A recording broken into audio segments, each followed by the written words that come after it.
Hey guys, so I'm back with a 2-month update of my Kendra's Boutique Brazilian Body Wave hair.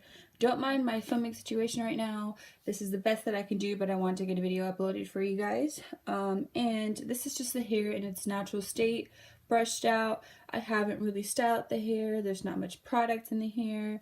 It pretty much just was shampooed, conditioned, and it has it's a 10 leave-in. And the curls were a lot more defined, but I did go ahead and brush it out since I slept without a scarf or anything on last night. I will be looking down at my phone every now and then just because I did film some notes just so I mention everything in this video. If you guys have any questions that I don't answer, just leave a comment down below and I will go ahead and answer those in the comment section for you guys. But I'm going to pretty much, if you haven't watched my initial review, I'm just going to sum that up really quick. The hair came really nice packaging. The main downfall that I mentioned in my initial review was the customer service wasn't that professional, and other than that, the hair came in a good amount of time. The bundles were really nice. The ends could have been better. The bundles could have been thicker, but overall, it was in pretty decent shape when it arrived. I am going to hop in on the pros of this hair. The natural wave pattern of this hair is absolutely beautiful. It's very, I would say it's pretty uniform. You know, when I initially received the bundles, they didn't look that uniformed. But once the hair is washed, the waves are pretty uniform. So they're probably not the natural waves of they're probably not the natural texture of the hair. They're probably manipulated waves, but you know, they're pretty. It kind of gives you that effect of like a wand curled, kind of brushed out, which I liked because if I don't really want to style the hair, I'll just wet the hair down and put some leave-in in and I'm good to go. So another pro is the hair color. The hair color is pretty much one solid color for the most part. There's not too many different shades in there. So I like that. When I do wand curl this hair, I like really full hair. As you can see, this hair isn't the thickest, and I do have in 4 bundles. I have a 20, 22, 2 24s, and a 16-inch lace closure. The hair is not that thick naturally, but when you wand curl it, it gets pretty big and pretty voluminous. Yeah. Also, you know what? One of the pros of this hair is that you can get any length you want for the same pricing. Now that can be taken as a pro and a con because I can get a 30-inch and a 20-inch for the same price. I know some people may want to pay less for a 20-inch, but those of you that like longer length bundles, you're going to pretty much see this as a pro when it comes to the hair. Now I am going to get into the cons. Some of the cons do kind of contradict the pros, and I will kind of explain them more when I say them. But there is more cons to the hair than I have pros right now. And then after I list the cons, I will kind of tell you guys if I plan on purchasing from Kendra's Boutique again. And then I probably will do a 6-month update on the hair and then a year update on the hair for you guys. So just stay tuned for that. So for cons, the hair does shed a tremendous amount. Every time I brush the hair, I get at least 10 strands. It sheds a lot. Like, there's no other way around it. Like, it's normal for extensions to shed. That's 100% normal, but this is probably, I've had cheaper extensions that have shed like 2 to 3 strands a day, and this sheds about 10 to 15 strands every time I brush it. So that's just all I have to say about that. It sheds a lot. There's really no other way around it. I didn't cut the wefts. So the only thing that could have been done that may have helped slow it down a little bit was seal the wefts, but I didn't cut the wefts or anything, so it shouldn't be shedding as much as it is. But yeah, that's one of the cons for me. The customer service, just like in the initial video, the customer service wasn't great at all. So that's just going to be a con that kind of sticks with the hair throughout all of this stuff. So yeah.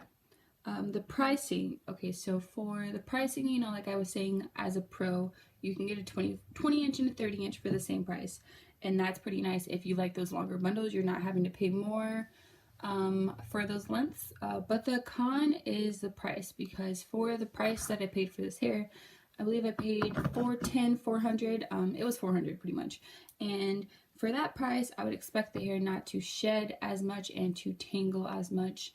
But, you know what I mean, it's something, the hair's pretty good overall, so, you know, it's something that I pretty much just kind of brush off my shoulders, but it is irritating. You know, if the price was maybe $300 around there, I might be a little bit more understanding, but for $400, I kind of expected a little bit better from the company, but it's not dreadfully terrible, so yeah. As far as washing the hair, I do use professional hair products to wash my extensions. I have tried, you know, my cheaper end and my higher end to see if there's a big difference. For the most part, there's a slight difference when it comes to moisture and tangling. When I use the professional, I don't have to deal with that as much, but you can still use like Shea Moisture and stuff on this hair and you'll be pretty good as long as you're using a good leave-in conditioner. So as far as washing, when I washed the hair a couple times, the water did run black, so that does mean to me that the hair was artificially colored. So the hair is a really nice color. And this is another one of those things when I tell you that the con contradicts the pro. The hair is a nice color, but it is not its natural color, and that's pretty obvious to me. I would have personally dyed my hair this color myself, but the hair is a nice color. It's just not the natural color. And I don't know if they just didn't get all the color out, but it did run kind of a black brown about 2 to 3 times. I had to wash it about 4 times in order for the water to run clear. So that was a con of the hair. It made the hair a little bit more dry because of that. So also the split ends. The hair does have pretty bad split ends. I have not cut the ends yet, but that'll probably be something that I do here shortly. They're not completely terrible, but the ends are, you can see, you know, from a distance that the ends need to be trimmed. So that means that it's taking off the length that I paid for. So that's just a con. It's not something that I'm making a big deal, but it just kind of take off a little bit of the length that I paid for. Another con I have is the thickness of the hair. The hair is not as thick as I would have liked. Like, this is all of the hair, and it's not as thick as I want to like. It's not the thinnest. I'm one of those people, I like it to be really thick. This is more of like a natural thickness. This is more believable when it comes to the thickness of the hair. Typically with the longer the bundle, the thinner it's going to be. So it's not something that I'm making a super big deal about. Put some long curls in there and you get a lot more volume. So that can be solved with styling. And also tangling, I will try to insert the clip. I did film a clip in my car when it was really, really matted, and that is going to kind of show you guys what I had to deal with for a while when it came to this hair. If you guys don't see the clip in there, I will be posting another video just because I'm filming on a different source this time, and the clip is on my phone. So if I can't kind of merge them together, I will be making another video so you guys can kind of see some of the things that I battled with. But overall, that's going to be pretty much the pros and cons of the hair that I'm having right now for it being about 2 months of being installed. Normally what I was doing when it came to installing, I was just putting on the wig and I was pinning it down with bobby pins just because I was lazy. But I do have the wig sewn in right now. My edges are not laid, as you can see, just because it's a lazy day at home. But the wig is sewed. It's pretty much just sewed all the way to my ears, and then this back part is kind of loose, so I can kind of shift that and move it, and I can pull the wig up if I want to grease my scalp, but it is pretty secure. It's not going anywhere, and pretty much what I've been doing is sewing it down and then wearing that for a week and then taking it out and washing my braids and then pretty much repeating the same steps. So if you want to hear more and see more, stay tuned and don't forget to like, comment, and subscribe.